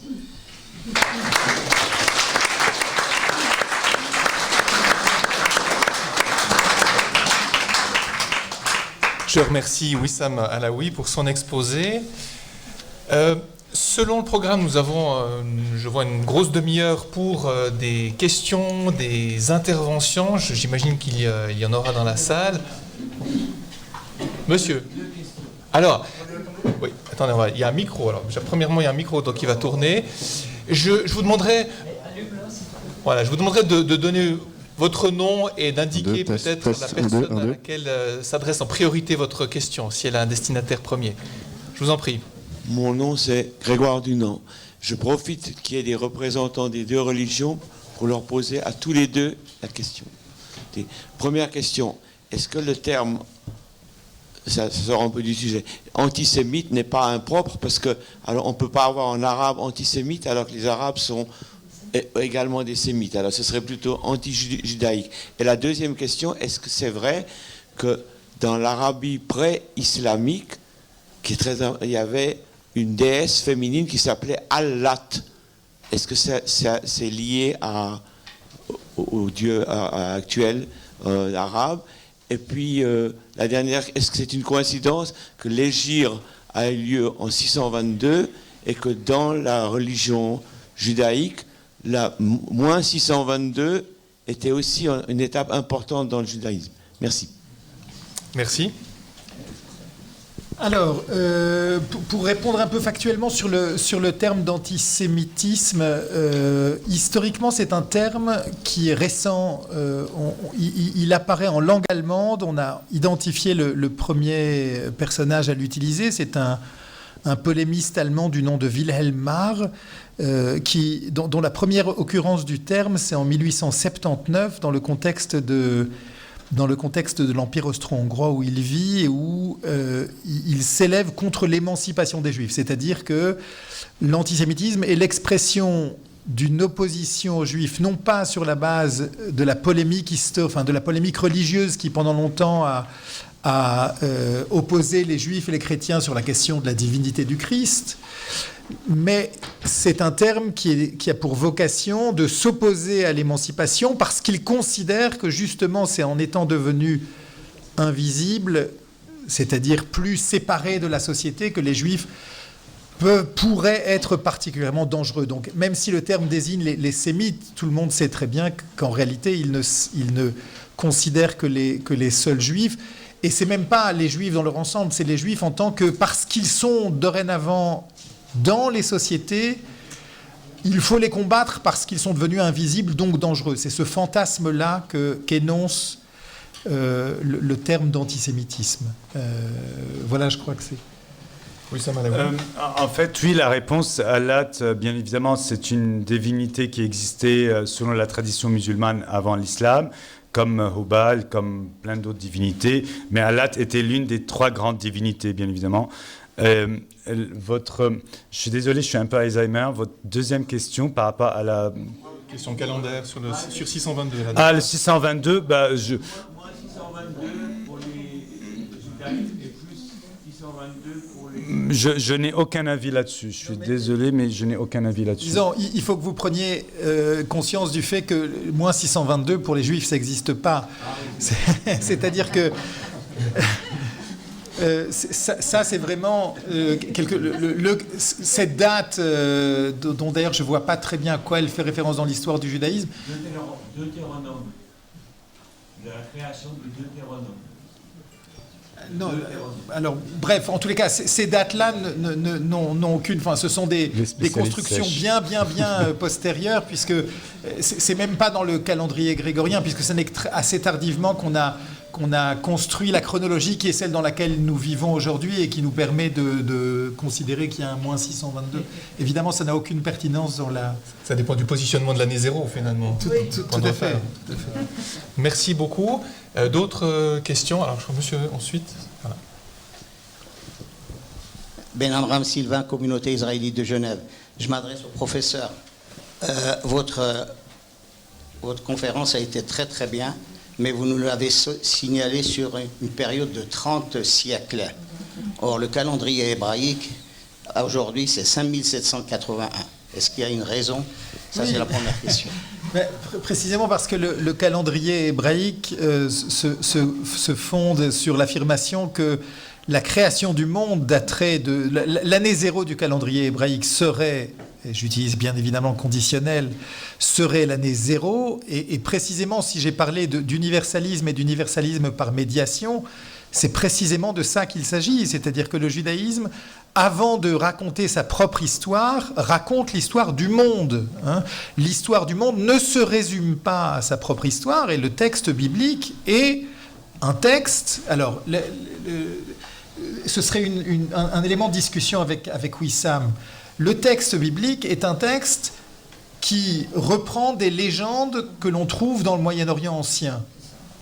C'est-à-dire que l'affaire du déluge, on la trouve dans d'autres traditions littéraires du Moyen-Orient ancien, de la même façon que le Jardin d'Éden. Enfin, il y a toute une série de ces légendes qui ont une attestation littéraire dans d'autres traditions moyen-orientales. Mais, et c'est là que ça devient intéressant, ce que fait le texte biblique, c'est qu'il est le premier à présenter ces légendes, qui sont des légendes évidemment, à les présenter comme des histoires.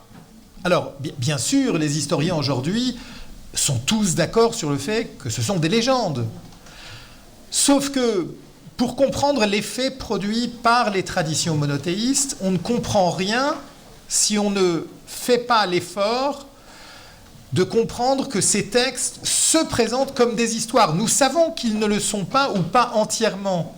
Alors pourquoi est-ce que j'insiste là-dessus? Parce que, bien évidemment, nous sommes capables aujourd'hui, et puis la science historique l'a fait massivement depuis un siècle et demi, 2 siècles, nous sommes capables de repérer même certaines des origines de ces légendes. Bon. Mais ce qu'on oublie de faire quand on dit mais voilà, ce sont des légendes qu'on trouve un peu partout. Ce qu'on oublie de faire, c'est de dire que ce que ces textes religieux-là inventent, c'est un rapport à l'historicité. C'est-à-dire que ces textes ont pour vocation d'exiger des lecteurs de ces textes qu'ils croient à leur historicité, avec tous les problèmes que ça pose, évidemment. Quels sont les problèmes que cela pose ? C'est que ces textes, d'abord, à l'intérieur d'eux-mêmes, existent des contradictions très importantes, d'où le déploiement d'une littérature interprétative qui accompagne la lecture de ces textes, et d'où la difficulté que ça pose face aux autres traditions qui amènent d'autres textes qui, eux aussi, se présentent autour d'affirmations d'historicité. Les évangiles, qui sont 4 récits contradictoires d'un même événement, attendent du lecteur qu'il les lise comme étant pleinement historiques. Bon. D'où ces immenses difficultés. Mais si vous voulez, les historiens doivent faire le double mouvement. Ils doivent rappeler que l'ensemble de ces productions littéraires sont toujours des compositions, et en même temps que ce qui les singularise, et ce qui singularise les monothéismes, c'est d'affirmer que ces productions sont vraies, c'est-à-dire qu'elles sont historiquement à lire comme des vérités historiques, ce qu'évidemment, elles ne sont pas aux yeux des historiens. Vous voyez toute la difficulté. Mais juste pour finir de répondre à la question de la date, ce qui est très important, parce que c'est le cœur de mon exposé, ce qui est très important de saisir, c'est que le judaïsme est tout à la fois cette affirmation d'universalité. Il n'y a qu'une seule généalogie à l'humanité. Et en même temps, c'est une narration particulière, celle qui met en scène un peuple particulier dans l'alliance qui l'aurait uni avec la divinité. Tout volontairement votre choix des 30 siècles du judaïsme. Oui, tout à fait. C'est-à-dire que, si vous voulez, Noé n'était pas juif. Adam n'était pas juif. Merci pour votre question. Monsieur. Je me tourne vers M. Boussam Alaoui. Peut-être sur la question de l'âge du monde, moment de création, en contexte islamique, quelle résonance est-ce que ça aurait ?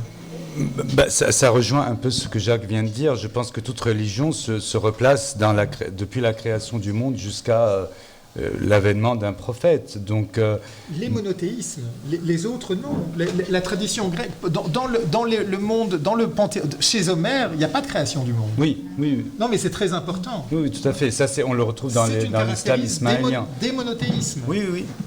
Je suis entièrement d'accord. C'est-à-dire, en fait, la genèse biblique, on la retrouve dans le Coran, avec bien évidemment certaines particularités, des critiques ou pas, mais on retrouve la genèse biblique dans le Coran. Merci beaucoup. J'avais une question ici qui est... Monsieur était juste avant. Voilà. Et après, ce sera monsieur. Voilà. Merci Pierre Robert. J'appartiens à la communauté chrétienne. Merci pour vos 2 exposés. J'ai une question par rapport au premier intervenant. Il me semblait qu'il y avait 2 affirmations chez le premier intervenant. La première qui disait que le judaïsme est un universalisme par médiation, et tout à la fin, vous avez dit le judaïsme a la vocation d'être un universel singulier. Et ma question, c'est est-ce que ces 2 affirmations sont équivalentes ? Est-ce qu'il ne faudrait pas parler plutôt de vocation ? Et ma question au deuxième intervenant, c'est est-ce que dans l'islam, il y a aussi une vocation particulière de l'islam ? Si vous pouvez préciser votre question sur l'islam, parce que je ne l'ai pas comprise par nous. Par rapport le premier intervenant a dit le judaïsme a une vocation particulière, c'est d'être un universalisme singulier. Alors, pour faire le pendant, je me demandais si dans l'islam, on pouvait voir aussi une vocation particulière. Merci. Alors, juste pour essayer de répondre un peu rapidement, évidemment, c'est des questions tellement immenses que ça supposerait des développements très longs. Bon, mais c'est parce qu'on touche à des questions vraiment essentielles. Mais si vous voulez, j'ai commencé mon exposé en disant le paradoxe, 30 siècles, 14 millions de personnes. C'est tout à fait surprenant. Pour l'islam comme pour le christianisme, pour les islams comme pour les christianismes, les fidèles se comptent en milliards. Bon. Donc il y a là une incommensurabilité qu'il faut expliquer, et elle s'explique par le fait que j'ai décrit dans le début de mon exposé en disant que ce qui caractérise le judaïsme, c'est d'être un universalisme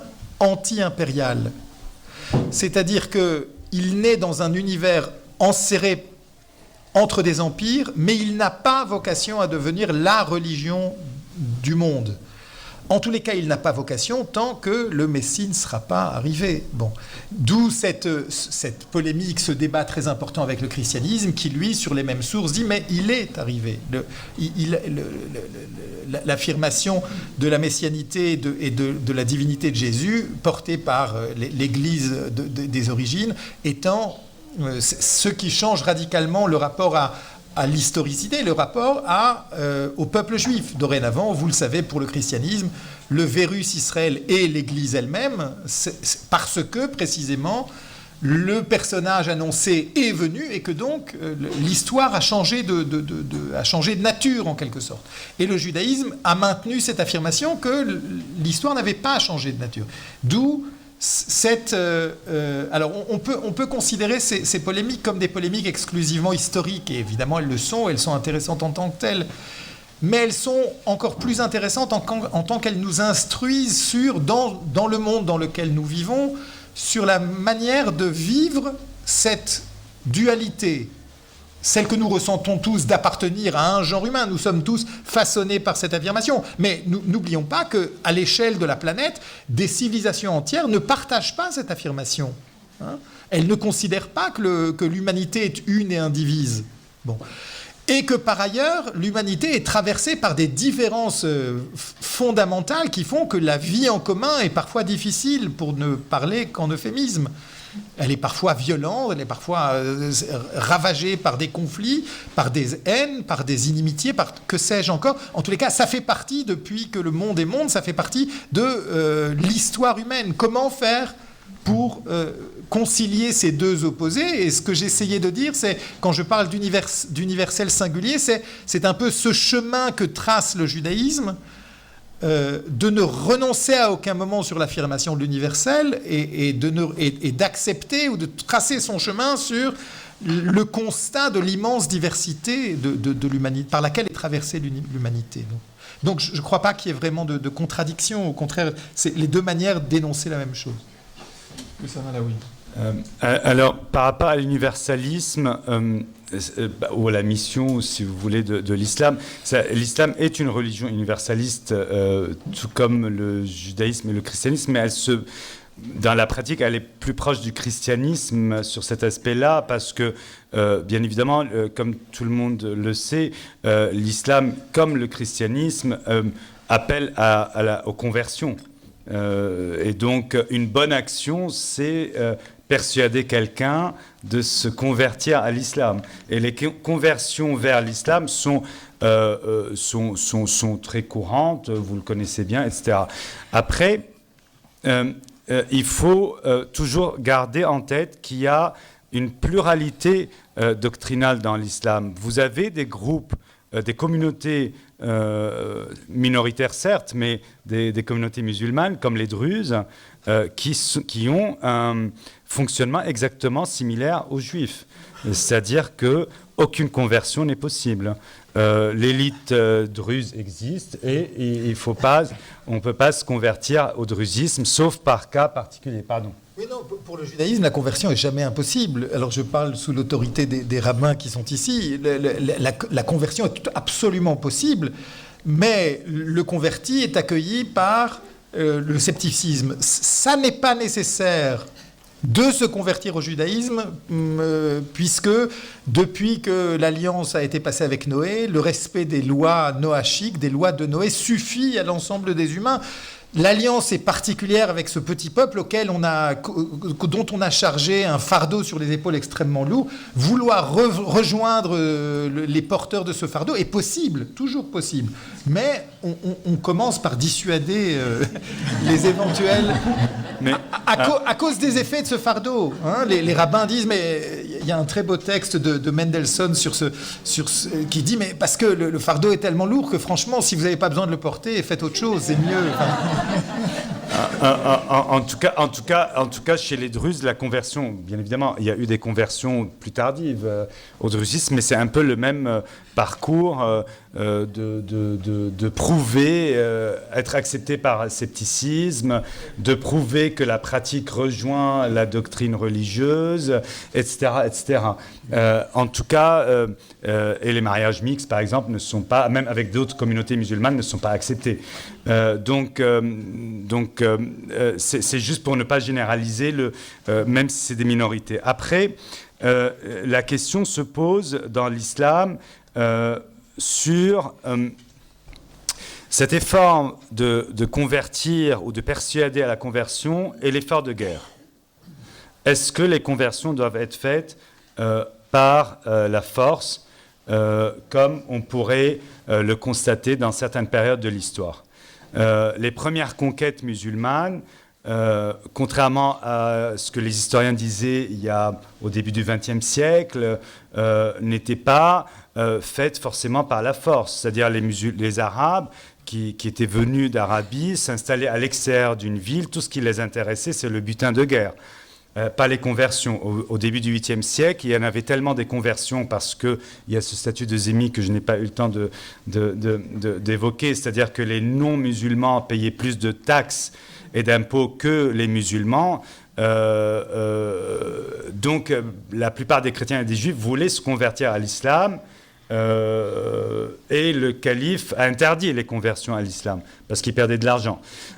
Donc si vous voulez, après, est-ce que, à l'époque médiévale et prémoderne, le fait, ce qui était très important, pas dans la religion, mais dans la culture politique et juridique, c'était de conserver la frontière de ce que l'on appelle la terre d'islam. Quand on parle de la terre d'islam avec un grand I, c'est-à-dire un espace immense certes, mais un espace simple, géré, dominé par un souverain qui se disait d'appartenance musulmane, de la religion musulmane. Mais quand on parle de terre d'islam, on parle des juifs, on parle des chrétiens, on parle des manichéens, on parle des zoroastriens, on parle de tout le monde, c'est pas que des musulmans. L'idée n'était pas d'aller au-delà de cette terre d'islam, de conquérir d'autres espaces. L'idée n'était pas là. Elle n'existait pas, en tout cas dans les textes. À partir de 740, il n'y a plus de conquête.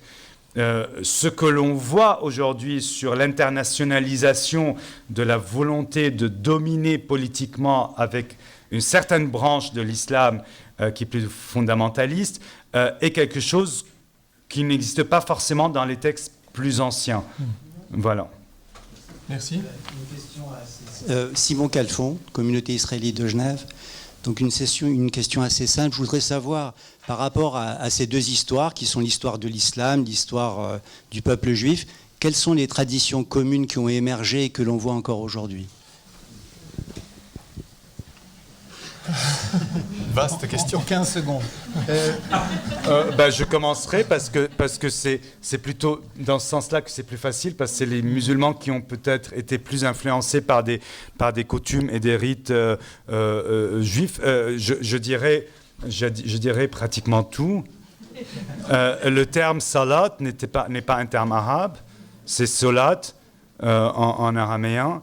Le jeûne, mais en fait, tout est repris, mais tout est changé.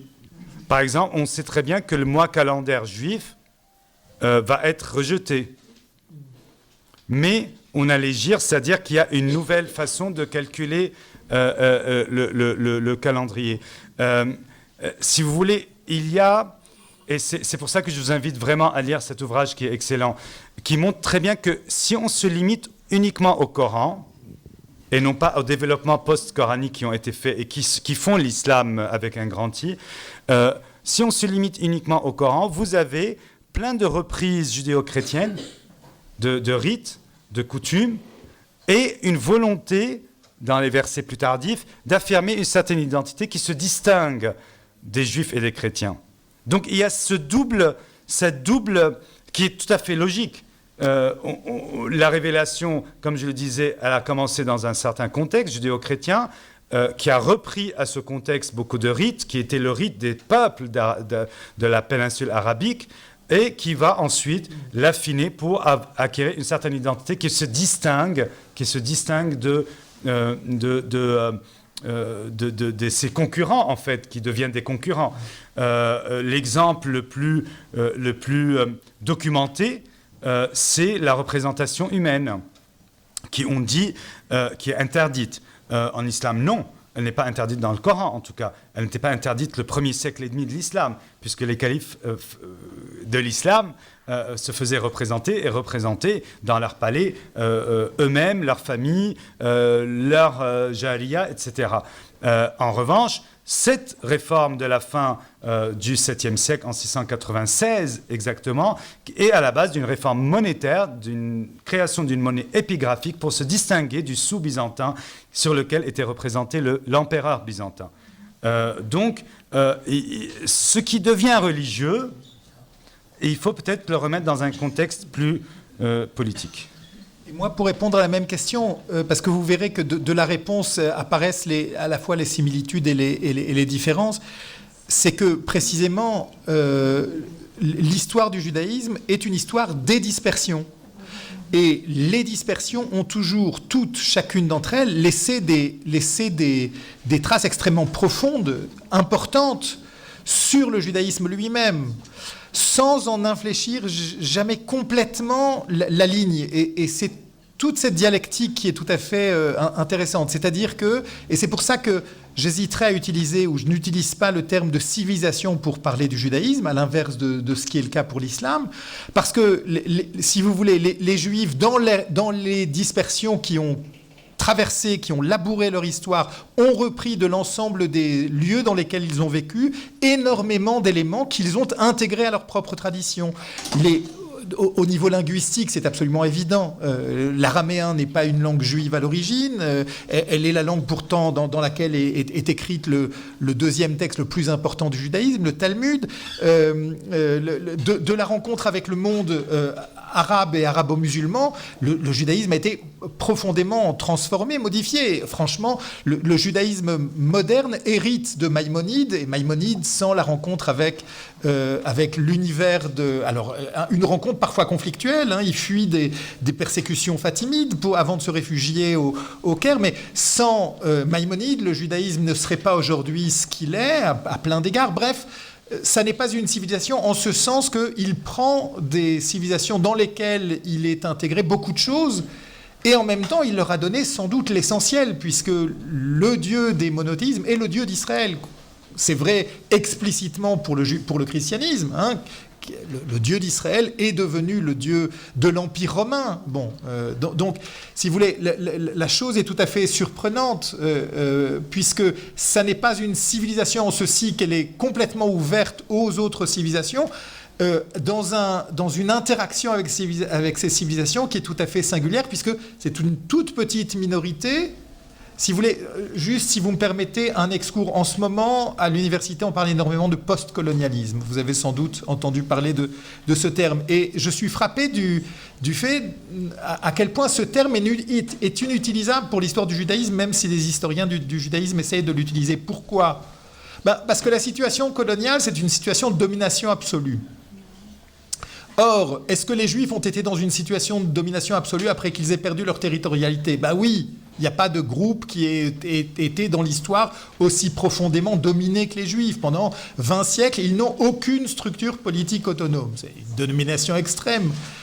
Et pourtant, contrairement à la situation coloniale, on leur reconnaît une dette qui est sans doute la plus importante, à savoir la dette à l'égard de leurs textes fondateurs, qui sont ceux qui énoncent ce que c'est que la croyance monothéiste.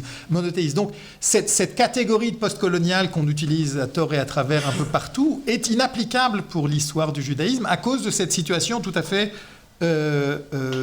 singulière. J'ai parlé d'universalisme singulier tout à l'heure. Maintenant, je parle d'histoire singulière. Et en effet, elle l'est, puisqu'elle ne se laisse pas enfermer dans les grandes catégories qu'on utilise généralement pour parler de l'histoire, y compris dans le très contemporain. Le temps tourne très rapidement. Je crois qu'on prend un dernier volet de questions. Madame. Sarah Bella Ben Amran, communauté israélite de Genève. Je voudrais remercier les professeurs Ehrenfeld et Alaoui pour leurs exposés qui nous donnent envie de venir à Lausanne. J'aurais deux questions. À l'introduction de vos exposés, on nous a lu les extraits de la charte de la Mecque qui prône le dialogue, l'ouverture, la coexistence et le fait de se focaliser sur les valeurs communes. Ce qui m'a échappé, c'est l'auteur de cette charte et quand elle a été écrite. Ça, c'est la première question. Ça ne peut pas nous être adressé à nous parce que ce n'est pas nous qui avons... D'accord, voilà. Et la deuxième question s'adresse peut-être au professeur Alaoui. Je voulais savoir depuis quand politiquement l'esplanade de mosquée est-elle devenue si importante? J'avais lu que c'était à la suite de l'érection de la mosquée Al-Bourak, mais je ne sais pas si mes lectures sont bonnes. Donc, une petite mosquée qui avait été érigée en l'honneur du fameux cheval fantastique utilisé par le prophète. Qu'en pensez-vous? Qu'en dites-vous? Voilà. Alors, l'esplanade de la mosquée, dans son ensemble, est devenue sacrée et très importante politiquement, au moins à partir du XIe, XIIe siècle. C'est là où les portes vont être refaites, c'est là où on va ajouter des inscriptions à l'extérieur du bâtiment. Religieusement, le dôme du rocher, comme la mosquée Al-Aqsa, vont bien évidemment être importants à partir du début du 8e siècle, donc très rapidement. Politiquement, le dôme du rocher avait une signification quand même très importante, parce que ce que je n'ai pas pu vous montrer, c'est à l'intérieur du dôme, ce qui est inscrit, c'est un message qui s'adresse aux chrétiens pour leur dire d'arrêter de croire en l'islam et d'abandonner leur vision de la Trinité. Donc, si vous voulez, on a une affirmation qu'en 692, ce monument, le dôme du rocher, d'où le rocher que vous avez en fait évoqué, le rocher Bourak, c'est ce dôme du rocher, ce lieu est devenu très important. Certaines sources disent que le dôme du rocher était mis en concurrence avec la Mecque. Alors, il faut peut-être quand même préciser que le lieu sur lequel s'érige cette esplanade, c'est sur les ruines du temple de Jérusalem, détruit donc en 70, et à partir de la défaite définitive des Juifs contre les Romains, Hadrien y érige un temple aux divinités du panthéon romain, et après cela, après la conquête de l'islam, on y érige ces mosquées. D'où vous le comprenez, ces enjeux symboliques incroyablement puissants autour de ce lieu. Et c'est l'occasion de le répéter, c'est-à-dire ce qui est intéressant dans cette affaire, c'est que même si on sait que tout ça est construit historiquement, chacune de ces traditions a un rapport au lieu tout à fait distinct et qui est lié au fait qu'elle exige des croyants d'adhérer pleinement aux narrations qui se trouvent dans leurs textes fondateurs. Alors, il y a une dernière question, je vous en prie. Moi, je m'appelle Laura, donc je suis convertie à l'islam depuis maintenant à peu près 6 mois. Comment ça vous expliquer qu'au jour d'aujourd'hui, en vous écoutant, j'apprends énormément de choses qu'on ne m'a pas appris et que je n'ai pas lues. Comment vous expliquer qu'au jour d'aujourd'hui, il y a quand même les chrétiens, les juifs, les musulmans, et on a l'impression que chacun a son clan, si je peux me permettre, et qu'il n'y a pas cette communauté où finalement on est tous ensemble. Et voilà, cette différence que je trouve qui est triste au jour d'aujourd'hui. Les musulmans sont catalogués d'une façon, les juifs d'une autre façon, les chrétiens d'une autre façon, alors qu'au final, en vous écoutant, on retrouve que les similitudes sont là et voilà. C'est ça, et je trouve qu'au jour d'aujourd'hui, c'est très triste. Moi, je suis avec mes parents qui sont chrétiens, catholiques, pratiquants.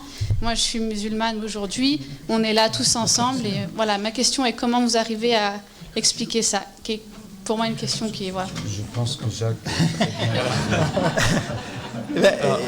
C'est pour ça que l'histoire est une science utile, c'est-à-dire que expliquer comment sont advenus historiquement ces ces traditions religieuses et l'œuvre des historiens. C'est pour ça que venez à Lausanne, vous aurez l'occasion de vous instruire sur la façon dont ça s'est construit historiquement. Juste, tout ce que j'ai essayé de dire tenait à cette dualité, au fait que indéniablement nous appartenons tous à la même humanité et qu'en même temps nous sommes tous conscients que cette humanité est traversée de différences très profondes dont nous devons apprendre à les gérer. Et c'est l'immense difficulté à laquelle les contemporains dans leur ensemble sont confrontés. Évidemment, les historiens ne peuvent qu'aider à orienter dans cette confrontation. Ce n'est pas eux qu'il s'agit de se tourner pour leur dire comment régler ces différences. Mais Laura, c'est ça. Mais Laura, votre question, elle est très touchante. Je pense que la réponse ne se trouve pas chez nous parce que nous, on travaille sur ces divergences et ressemblances et sur des ruptures et des continuités qui ne sont pas du tout idéologiques pour nous. Alors, si vous constatez qu'il y a des divergences immenses entre juifs, chrétiens et musulmans, c'est peut-être qu'il faut les replacer un peu dans des contextes politiques qui sont peut-être un peu plus tendus, sociaux peut-être, etc. Mais juste, je vous rappelle une chose, c'est qu'au sein même de l'islam, vous dites que vous êtes converti à l'islam depuis 6 mois, mais à quel islam? J'allais vous poser la question. Parce qu'au sein même de l'islam, il y a des tensions qui sont immenses, parfois beaucoup plus qu'entre islam et judaïsme. Daesh, quand il a commencé à faire sa conquête, il n'a pas attaqué du tout l'État d'Israël, il s'en foutait de l'État d'Israël. Il a commencé à attaquer les autres musulmans, déjà chiites, druzes, etc., qu'il considérait comme des infidèles. Donc ça passait en priorité. Donc si vous voulez, le concept d'être infidèle au sein même de l'islam, c'est déjà un problème que vous soulevez avant même d'aborder le regard sur d'autres communautés religieuses. Vous voyez, c'est bon. Mais ça, c'est peut-être le rôle des communautés musulmanes elles-mêmes. Hein. Voilà. Merci beaucoup pour votre question, effectivement, qui a aussi permis de relever la qualité des exposés. Le fait qu'on en a appris beaucoup aujourd'hui sur plein de domaines différents, plein de clés d'interprétation et de compréhension. Je remercie en votre nom, je pense qu'on peut les applaudir, les deux intervenants. Hein.